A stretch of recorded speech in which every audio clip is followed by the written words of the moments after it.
More than 1,000 years before Christ, near the eastern end of the Mediterranean, was a great city, very rich and powerful, second to none on earth. The name of it was Troy, and even today, no city is more famous. The cause of this long-lasting fame was a war told of in one of the world's greatest poems, the Illiad, and the cause of the war went back to a dispute between three jealous goddesses. The evil goddess of discord, Eris, was naturally not popular in Olympus, and when the gods gave a banquet, they were apt to leave her out. Resenting this deeply, she determined to make trouble, and she succeeded very well indeed. At an important marriage, that of King Peleus and the sea nymph Thetis, to which she alone, of all the divinities, was not invited, she threw into the banqueting hall a golden apple marked for the fairest. Of course, all the goddesses wanted it, but in the end, the choice was narrowed down to three: Aphrodite, Hera, and Athena. They asked Zeus to judge between them, but very wisely he refused to have nothing to do with the matter. He told them to go to Mount Ida, near Troy, where the young prince Paris, also called Alexander. He was an excellent judge of beauty. Zeus told them, Paris, though a royal prince, was doing shepherd's work because his father Priam, the king of Troy, had been warned that his prince would someday be the ruin of his country, and so had sent him away. At the moment, Paris was living with a lovely nymph named Onan. His amazement can be imagined when there appeared before him the wondrous forms of the three great goddesses.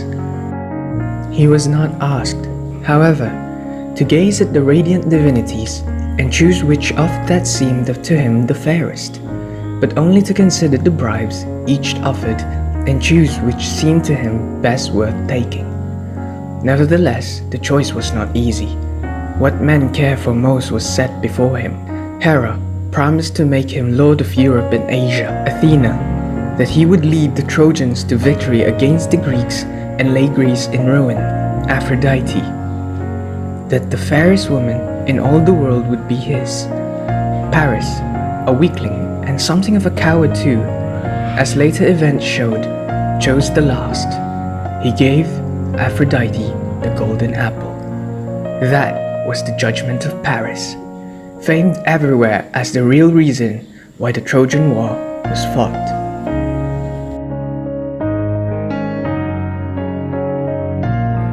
The fairest woman in the world was Helen, the daughter of Zeus and Leda, and the sister of Castor and Pollux. Such wits the report of her beauty that not a young prince in Greece but wanted to marry her. When her suitors assembled in her home to make a formal proposal for her hand, they were so many, and from such powerful families that her reputed father, King Tyndareus, her mother's husband, was afraid to select one among them, fearing that the others would unite against him. Since each was hoping he would be the person chosen, so they all bound themselves to punish to the uttermost anyone who carried or tried to carry Helen away. Then Tyndareus chose Menelaus, the brother of Agamemnon, and made him king of Sparta as well.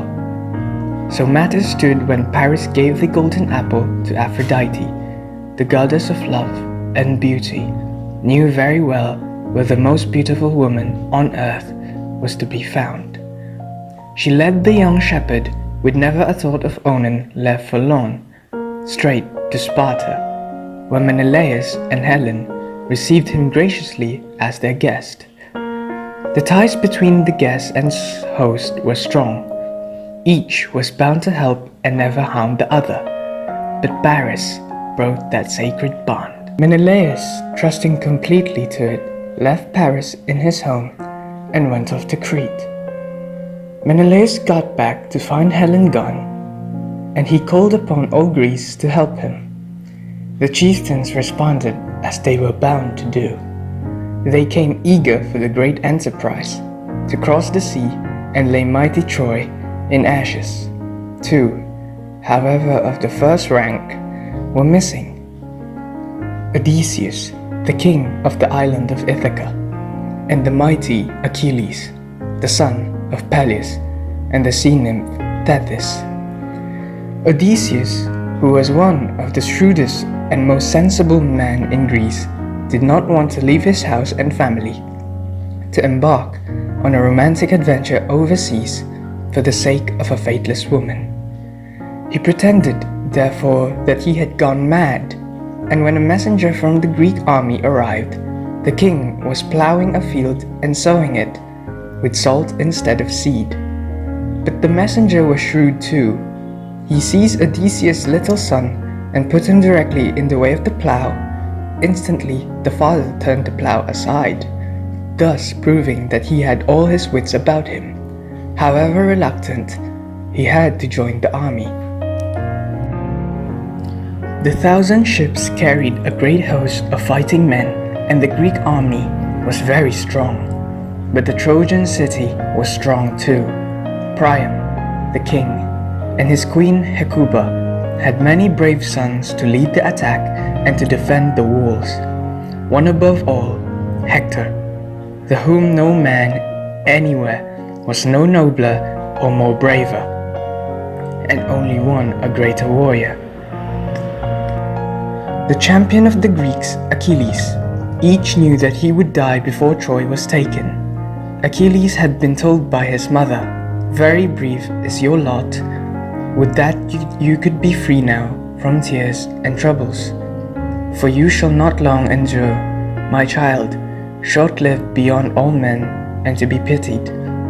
No divinity had told Hector, but he was equally sure. "I know well in my heart and in my soul," he said to his wife Andromache, "the day shall come when holy Troy will be laid low, and Priam's people. Both heroes fought under the shadow of certain death." And so the war was fought. For 9 years victory wavered, now to this side, now to that. Neither was ever able to gain any decided advantage. Then a quarrel flared up between the two Greeks, Achilles and Agamemnon, and for a time it turned the tide in the favor of the Trojans. That night, Achilles' mother, silver-footed Thetis, the sea nymph, came to him. She was as angry as he. She told him to have nothing more to do with the Greeks, and with that she went up to the heaven and asked Zeus to give success to the Trojans. Zeus was very reluctant. The war by now had reached Olympus.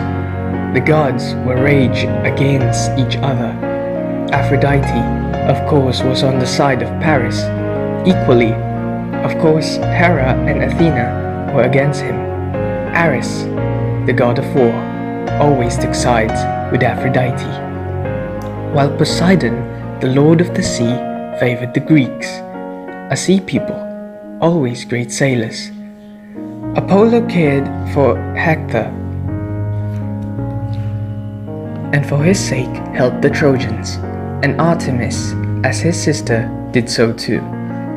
Zeus liked the Trojan best on the whole, but he wanted to be neutral because Hera was so disagreeable whenever he opposed her openly. However, he could not resist Thetis. He had a hard time with Hera, who guessed, as she usually did, what he was about. He was driven finally into telling her that he would lay hands upon her if she did not stop talking. Hera kept silence then, but her thoughts were busy as to how she might help the Greeks and circumvent Zeus. The plan made by Zeus was simple. He knew that the Greeks without Achilles were inferior to the Trojans, and he sent a lying dream to Agamemnon, promising him victory if he attacked. While Achilles stayed in his tent, a fierce battle followed, the hardest yet fought, upon all the wall of Troy. The old king Priam and the other old men, wise in the ways of war, sat watching the contest. To them came Helen, the cause of all agony and death. Yet as they looked at her, they could not feel any blame. Men must fight for such as she, they said to each other, until to their astonishment the battle ceased. The armies drew back on either side, and in the space between them, Paris and Menelaus faced each other. It was evident that the sensible decision had been reached to let the two most concerned fight it out alone. Paris struck first, but Menelaus caught the swift spear on his shield, then hurled his own. It rent Paris' tunic, but did not wound him. Menelaus drew his sword, his only weapon now, but as he did, so it fell from his hand, broken. Undaunted, though unarmed, he leaped upon Paris, and seizing him by his helmet's crest, swung off his feet. He would have dragged him to the Greeks victoriously if it not had been for Aphrodite. She tore away the strap that kept the helmet on, so that it came away in Menelaus' hands. Paris himself, who had not fought at all except to throw his spear, she caught up in a cloud and took back to Troy. Furiously, Menelaus went through the Trojan ranks seeking Paris, and not a man there but would have helped him, for they all hated Paris. But he was gone, no one knew how or where. So Agamemnon spoke to both armies, declaring that Menelaus was victor, and bidding the Trojans to give Helen back. This was just, and the Trojans would have agreed if Athena, at Hera's prompting, had not interfered. Hera was determined that the war should not end until Troy was ruined. Athena, sweeping down to the battlefield, persuaded that the foolish hearts of Pandarus, a Trojan, to break the truce and shoot an arrow at Menelaus. He did so and wounded him, only slightly. But the Greeks, enraged at the treachery, turned upon the Trojan, and the battle was on again. Terror and destruction and strife, whose fury never slackens, all friends of the murderous war god, were there to urge men on to slaughter each other. Then the voice of groaning was heard, and the voice of triumph from slayer and from slain, and the earth streamed with blood. On came Achilles, glorious as the sun when he rises. Beside him was Athena, but Hector was alone. Apollo had left him to his fate. As the pair drew near, he turned and fled. 3 times around the wall of Troy pursued, and pursuer ran with flying feet. It was Athena who made Hector halt. He cried out to him, "If I kill you, I will give back your body to your friends, and do you the same to me." But Achilles answered, "Madman, there are no covenants between sheep and wolves, nor between you and me." So saying, he hurled his spear. It missed its aim, but Athena brought it back. Then Hector struck with a true aim, and the spear hit the center of Achilles' shield. But to what good? The armor was magical and could not be pierced. He turned quickly to Deiphobus to get his spear, but he was not there. Then Hector knew the truth. Athena had tricked him, and there was no way of escape. The gods has summoned me to death, he thought. At least I will not die without a struggle, but it's some great deed of aims, which men yet to be born will tell each other. He drew his sword, his only weapon now, and rushed upon his enemy. But Achilles had a spear, the one Athena recovered for him. Before Hector could approach, he knew well that armor taken by Hector from the dead Patroclus aimed at an opening in it near the throat, and drove the spear point in. Hector fell, dying at last. With his last breath he prayed, "Give back my body to my father and my mother." No prayers from you to me, you dog." Achilles answered, "I would that I could make myself devour raw your flesh, for the evil you have brought upon me." Then Hector's soul flew forth from his body and was gone to Hades, bewailing his fate, leaving vigor and youth behind. Achilles stripped the bloody armor from the corpse, while the Greeks ran up to wonder how tall he was as he lay there and how noble to look upon. But Achilles' mind was on other matters. He pierced the feet of the dead man and fastened them with thongs to the back of his chariot, leading the head trail. Then he lashed his horses and round the walls of Troy. He dragged all that was left of glorious Hector. At last, when his fierce soul was satisfied with vengeance, Lai stood beside the body of Patroclus and said, "Hear me, even the house of Hades. I have dragged Hector behind my chariot, and I will give him to the dogs to devour beside your funeral pyre." Up in Olympus there was dissension. This abuse of the dead displeased all the immortal except Hera and Athena and Poseidon. Especially it displeased Zeus. He sent Iris to Priam to order him to go without fear to Achilles to redeem Hector's body. Bearing a rich ransom, she was to tell him that violent Achilles was not really evil, but one who would treat properly a suppliant.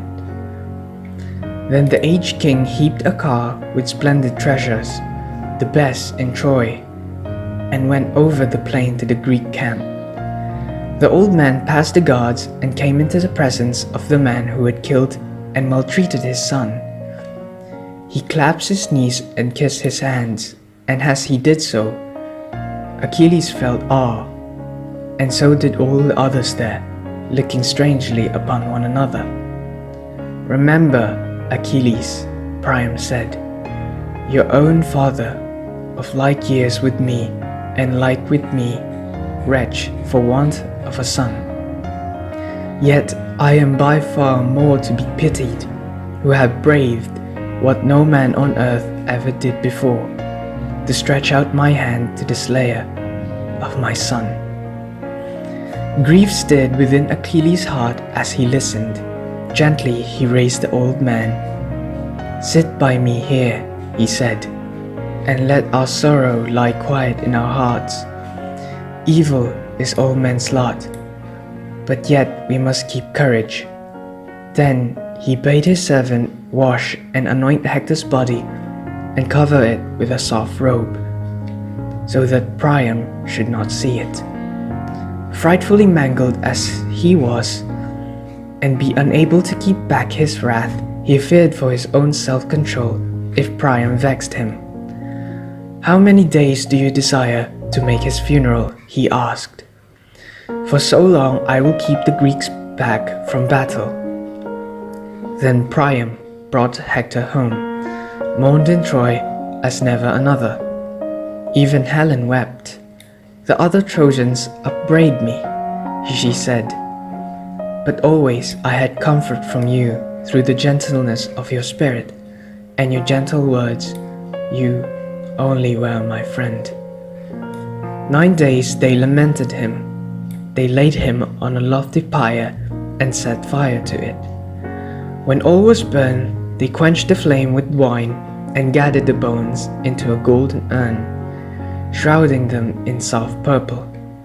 They set the urn in a hollow grave and piled great stones over it. This was the funeral of Hector, tamer of horses, and with it the Iliad ends. In the middle of the night, the door in the horse opened. One by one, the chieftains let themselves down. They stole to the gates and threw them wide, and into the sleeping town marched the Greek army. What they had first to do could be carried out silently. Fires were started in buildings throughout the city.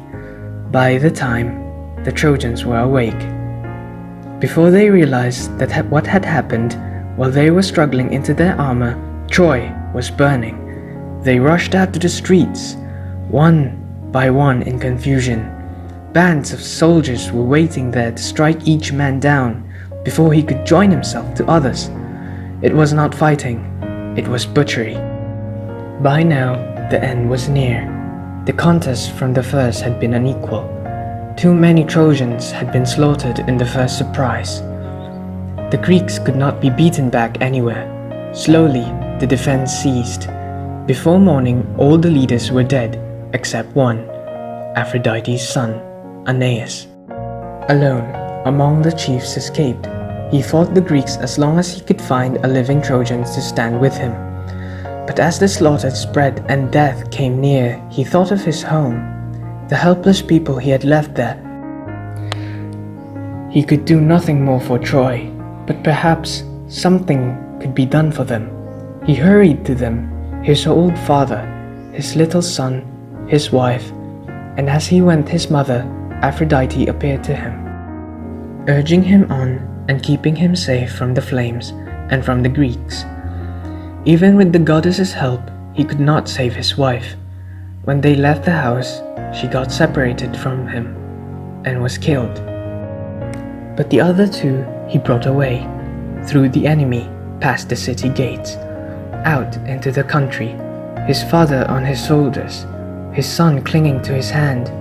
No one but a divinity could have saved them, and Aphrodite was only one of the gods that day who helped a Trojan. She helped a Hellen too. She got her out of the city and took her to Menelaus. He received her gladly, and as he sailed for Greece, she was with him. When morning came, what had been the proudest city in Asia was a fiery ruin. All that was left of Troy was a band of helpless captive women whose husbands were dead, whose children had been taken from them. They were waiting for their masters to carry them overseas for slavery. Chief among them, the captives, was the old queen Hecuba, and her daughter-in-law, Hector's wife, Andromache. One woman still had her child. Andromache held in her arms her son, Astyanax, the little boy who had once shrunk back from his father's high-crested helmet. He is so young, she thought. They will take me, and take him with me. But from the Greek camp a herald came to her and spoke faltering words. He told her that she must not hate him for the news he brought to her against his will. Her son, she broke in. Not that he does not go with me. He answered, the boy must die, be thrown down from the towering walls of Troy. Now, let it be done. Endure like a brave woman. Think you are alone. One woman and a slave, and no help anywhere. She knew what he said was true. There was no help. She said goodbye to her child. The soldiers carried him away. With the death of Hector's son, Troy's last sacrifice was accomplished. The woman waiting for the ships watched the end. Troy has perished, the great city. Only the red flame now lives there. The dust is rising, spreading out like a great wing of smoke, and all is hidden. We now are gone, one here, one there, and Troy is gone forever.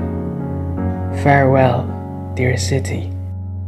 Farewell, my country, where my children lived. And Odysseus said, men are haunted by the vastness of eternity. And so we ask ourselves, will our actions echo across the centuries? Will strangers hear our names long after we are gone, and wonder who we were, how bravely we fought, how fiercely we loved? If they ever tell my story, let them say that I walk with giants. Men rise and fall like the winter wheat, but these names will never die. Let them say, I lived in the time of Hector, tamer of horses. Let them say, I lived in the time of Achilles.